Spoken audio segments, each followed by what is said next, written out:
Sextante, la otra cara de la investigación. Un espacio en el que conocerás a los autores que comparten sus conocimientos en nuestra revista.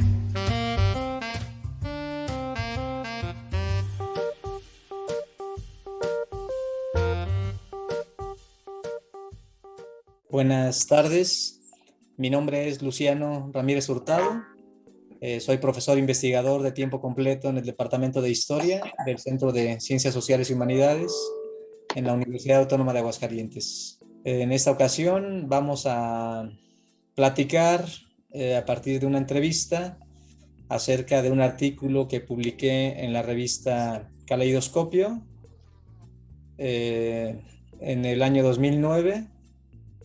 Y es acerca de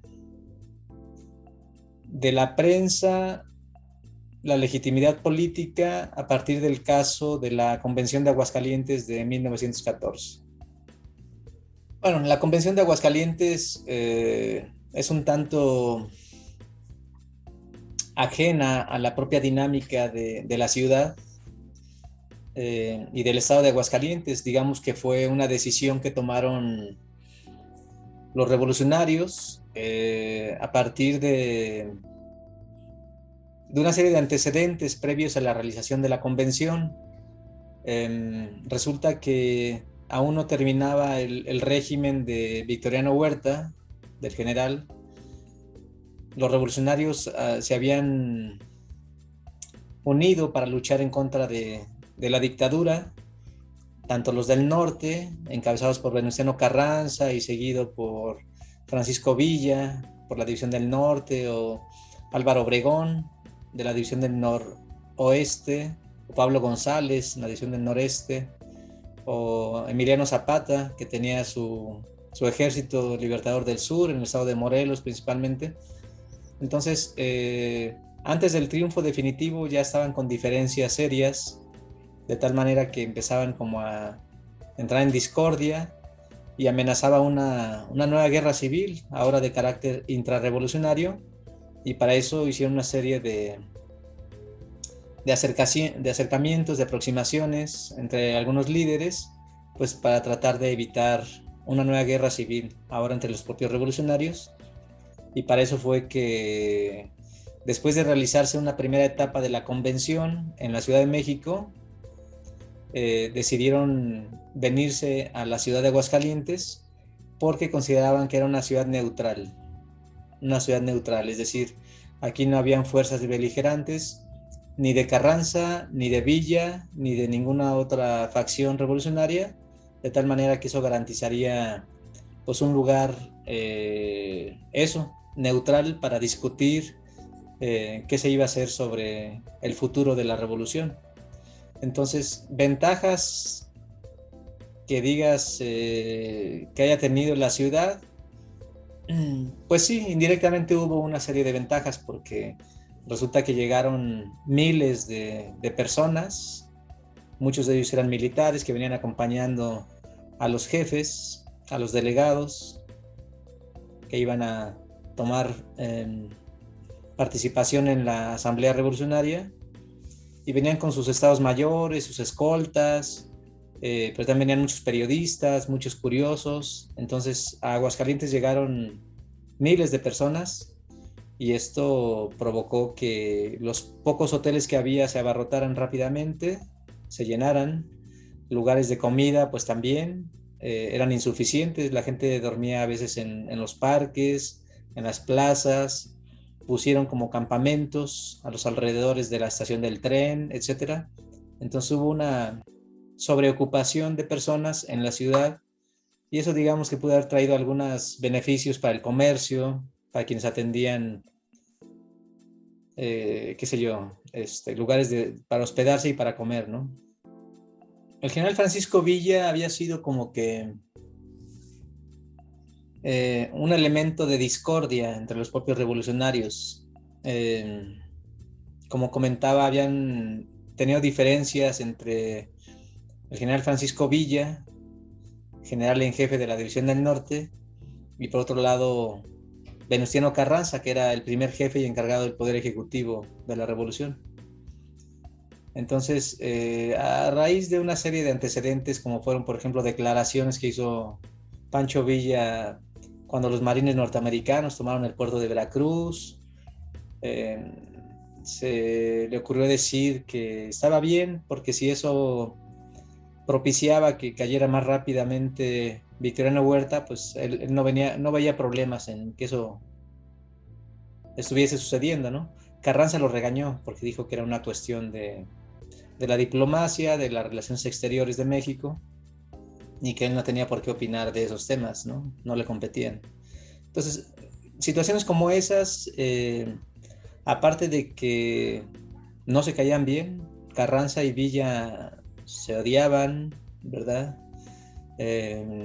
Tenían una política diferente, tenían un concepto de revolución diferente, eran de estratos socioeconómicos también bastante diferentes, ¿no? Carranza había sido de familia de hacendados, gobernador, senador de la República, y Villa pues era alguien que apenas había aprendido a leer ya adulto y había sido un cuatrero, una especie de delincuente, pero que tenía capacidad como estratega militar muy importante, ¿no?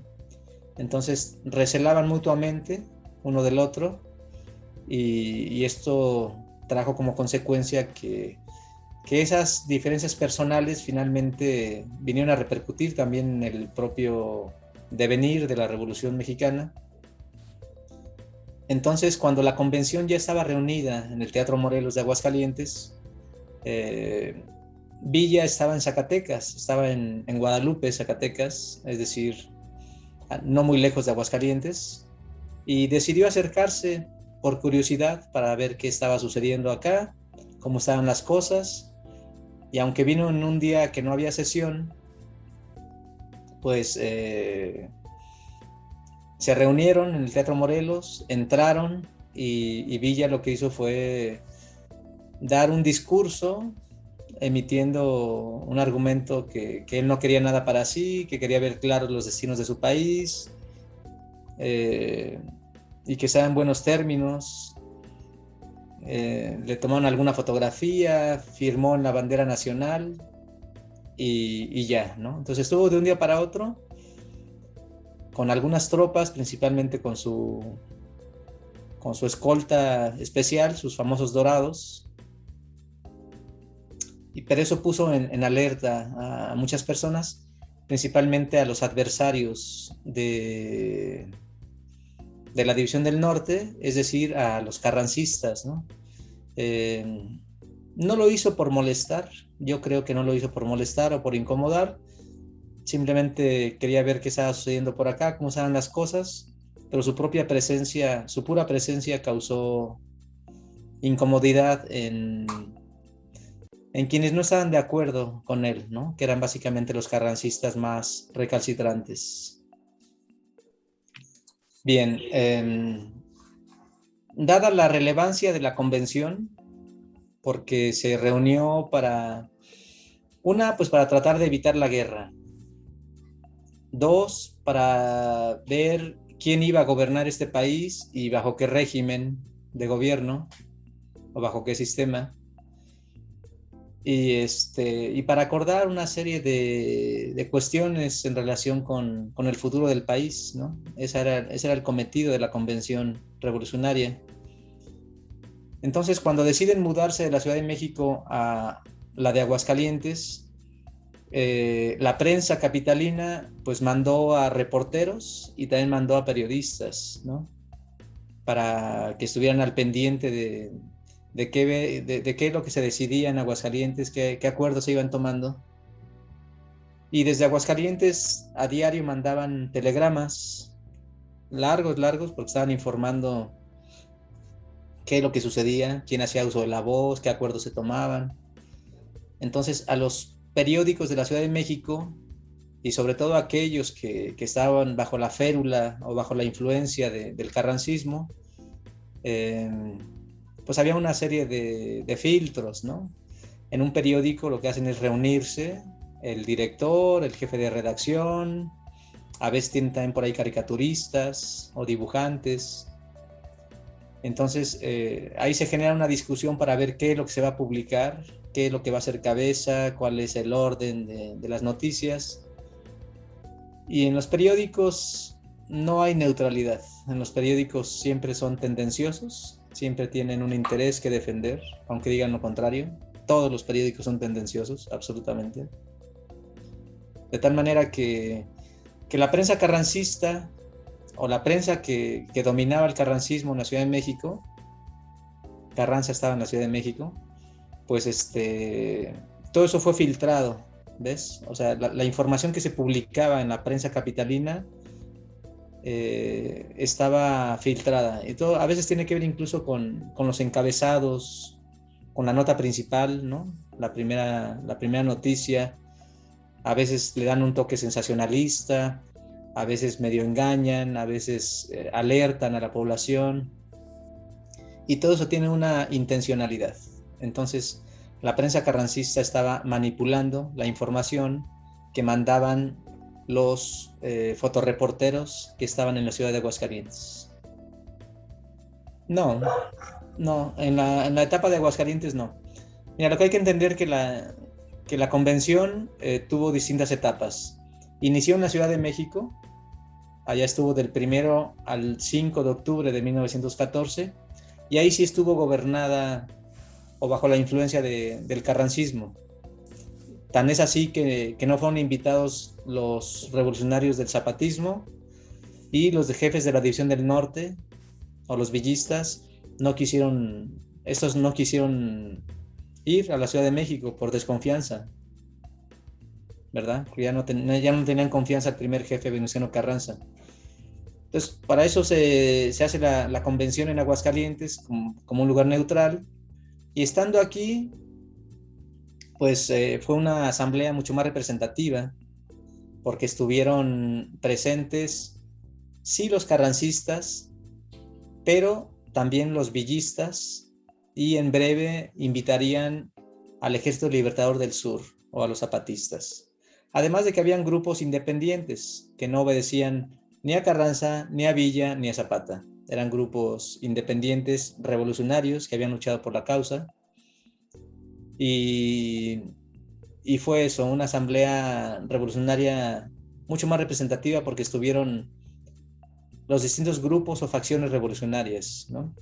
Entonces, la etapa que pasó en Aguascalientes de ninguna manera obedecía a los criterios del carrancismo. Empezó a irse por otros derroteros, por otros caminos. Tan es así que el día 14 de octubre de 1914 se declaró soberana, es decir, como el órgano supremo del país. Es decir, ninguna autoridad estaría por encima del poder de la soberana Convención Revolucionaria de Aguascalientes, y por lo tanto iba a hacer los esfuerzos para obligar a todos los caudillos, a todos los jefes revolucionarios, a que la convención era el órgano supremo. ¿Ves? Ya después tendría otras etapas la convención, una tercera etapa otra vez en la Ciudad de México, a partir del 1 de enero de 1915, y después se iría itinerante otra vez a Cuernavaca, Morelos, a territorio zapatista, regresaría otra vez a México, los irían a Toluca, y ahí ya se va a dividir la convención en dos. Unos se van hacia el norte, otros se van a Jojutla, Morelos, hasta que finalmente se desvanece o se desintegra la convención, pero hasta abril de 1916. Es una muy buena pregunta. Mira, en aquella época no había televisión, ni había radio, ¿no? La radio apenas comenzaba, pero estaba muy incipiente, y prácticamente no había radiodifusoras. Entonces, el medio de comunicación más importante era la prensa. La gente se enteraba de las noticias a partir de leer la prensa diaria o la prensa periódica, a veces los bisemanarios, los semanarios. Entonces, era muy importante lo que la gente leía, pero también tenemos que tomar en cuenta que en aquella época México era un país mayoritariamente analfabeta. No sabía leer ni escribir aproximadamente un 80% de la población. Entonces, los que sí sabían leer, leían en voz alta para otros, pero también el tema de las imágenes es muy importante, ¿no? Entonces, ya desde finales del siglo XIX a la prensa escrita entró el grabado, el rotograbado, las caricaturas, los dibujos. Entonces la gente también, a partir de ver imágenes, entiende mensajes, ¿no? Entonces el hecho de que la prensa periódica en los días de la convención estuviesen publicando algunas fotografías en relación con los revolucionarios que estaban reunidos en el Teatro Morelos, pues la gente de la Ciudad de México y de otras ciudades del país pues se enteraban y veían qué es lo que estaba sucediendo en esta ciudad, ¿sí? Entonces así se enteraban de que aquí estaba Álvaro Obregón, que había llegado Francisco Villa, que Emiliano Zapata tampoco vino, pero había mandado a unos delegados. Entonces la prensa seguía a estos personajes importantes, a los más destacados, porque pues eran los nuevos amos de la situación política, ¿no? Es decir, de los acuerdos que se tomaran en Aguascalientes se sabría si habría o no guerra. Lamentablemente sí la hubo, pero la gente se enteraba de las discusiones, de los acuerdos, y veía a los personajes políticos importantes que destacaban en las discusiones al interior de la convención.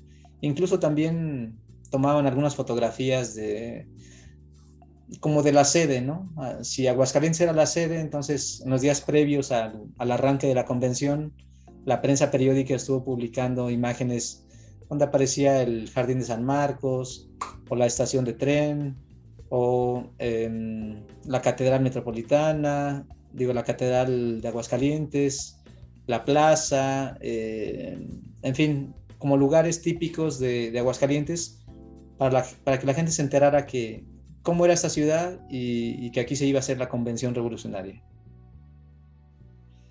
Sí, ese era un problema. Todavía no estaba suficientemente desarrollado este tema del derecho de autor. Entonces, la prensa periódica, los diarios principalmente, no daban crédito de los fotógrafos. Sí daban crédito, por ejemplo, al autor de la nota periodística, ¿no? A quien hacía, por ejemplo, la crónica de la convención. Ahí sí se sabía que era el reportero fulano sutano. Pero para el tema de la autoría de las imágenes fotográficas, casi no se daban créditos en la prensa diaria, en los diarios. A diferencia de las revistas ilustradas, sí eran un poco más serias y sí tenían la decencia, podríamos decir, de decir que el autor de tal o cual imagen fotográfica era, por ejemplo, Carlos Muñana, o H.J. Gutiérrez, o Agustín Víctor Casasola, Abraham Lupercio, etcétera, ¿no? Pero eso se ve a partir de lo que publican las revistas. Los periódicos, insisto, la prensa diaria, los diarios, no dan los créditos. De todas las etapas de la revolución, de todas, que tuvo, no sé, 6 o 7 etapas, la etapa de Aguascalientes fue la más representativa, ¿no?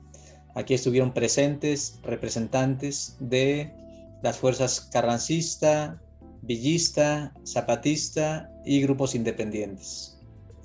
Sí fue la más representativa de todas. Después, ya en una tercera etapa, que fue otra vez en la Ciudad de México, los carrancistas ya no estaban. Carranza terminó por desconocer a la convención una vez que se declaró soberana. Carranza decía, bueno, lo que pasa es que la convención era meramente un órgano consultivo, ¿no? Una junta consultiva, o sea, es nada más para que discutieran algunas ideas, pero las decisiones las toma la primera jefatura. Entonces, Carranza sintió que le estaban quitando el poder, y de hecho se lo quitaron, al menos en el papel. Lo desconocieron. La convención de Aguascalientes desconoció a Venustiano Carranza como primer jefe y encargado del Poder Ejecutivo, porque pensaban que era un estorbo para la revolución. También desconocieron a Francisco Villa como general en jefe de la División del Norte, porque decían, a ver, si estos son los elementos estorbo de la revolución, Villa y Carranza, pues entonces hay que quitarlos para que nosotros nos pongamos de acuerdo, ¿no? Entonces Carranza no reconoce a la convención, se va a Veracruz, manda a llamar a su gente, provoca una división y se prepara para la guerra. Hubo guerra otra vez. Que ya que iba a haber otra vez guerra civil, ¿verdad? Los bandos se dividen, los bandos se preparan para la guerra. Decía que Carranza se va a Veracruz, en ese entonces ya los estadounidenses abandonan el puerto y se lo regresan a Carranza, permiten que llegue armamento a la facción carrancista y Carranza se reorganiza. Obregón, que había estado con la Convención Revolucionaria de Aguascalientes, también abandona a la convención y se va con Carranza, ¿no? Y por otro lado hacen una alianza entre Villa y Zapata, junto con la convención. Y estos últimos van a unir fuerzas para luchar en contra de Carranza. Entonces la guerra civil se hace inevitable, va a ser cruenta, va a ser muy violenta, van a morir muchísimas personas. Entonces, a la par de que hay una guerra en los campos de batalla, hay una guerra de papel. Es decir, tanto los carrancistas por su lado, como los convencionistas por el suyo, van a tener sus propios órganos de difusión, de prensa escrita, ¿no? Entonces, ambos grupos, ambos bandos, digamos, tienen sus medios periodísticos donde tratan de dar a conocer sus ideas, sus ideales, su concepto de revolución y tratan de ganar adeptos, ¿no? O sea, quieren que la gente, que el pueblo en general los apoye a unos o a otros. Entonces, a la par de que se desarrolla una batalla en los campos militares, con fusiles y con muertos y heridos, por otro lado hay una guerra de papel, donde se están peleando los dos bandos, descalificándose mutuamente y diciendo que son los reaccionarios, que ven por sus propios intereses políticos, etcétera, etcétera, ¿no? Hay una guerra ideológica y una guerra de papel, donde cada bando está tratando de legitimarse políticamente y de justificarse ante la opinión pública. Bueno, uno espera que cuando escribes un artículo te lean, sirva de algo, tenga interés para los otros lectores, para los demás investigadores. Pues nada más decir que meterse a la historia de la prensa es fascinante, meterse a la historia de la fotografía de prensa es todo un reto, ¿verdad? Por esa cuestión del tema de la autoría. Hacer análisis de imagen también tiene un reto importante para el investigador. Verlo, por ejemplo, como lo hago yo, desde la historia del arte, pues también implica un serio desafío, pero es muy padre meterse a estos temas, ¿no? Yo invito a los jóvenes, a los estudiosos de historia, de comunicación, de letras, etcétera, etcétera, a meterse al tema de las imágenes, de la prensa, y resulta una aventura fascinante.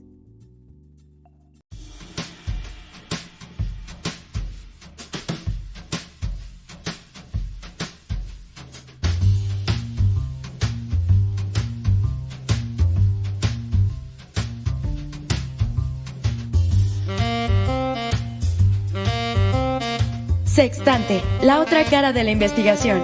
Un espacio en el que conocerás a los autores que comparten sus conocimientos en nuestra revista.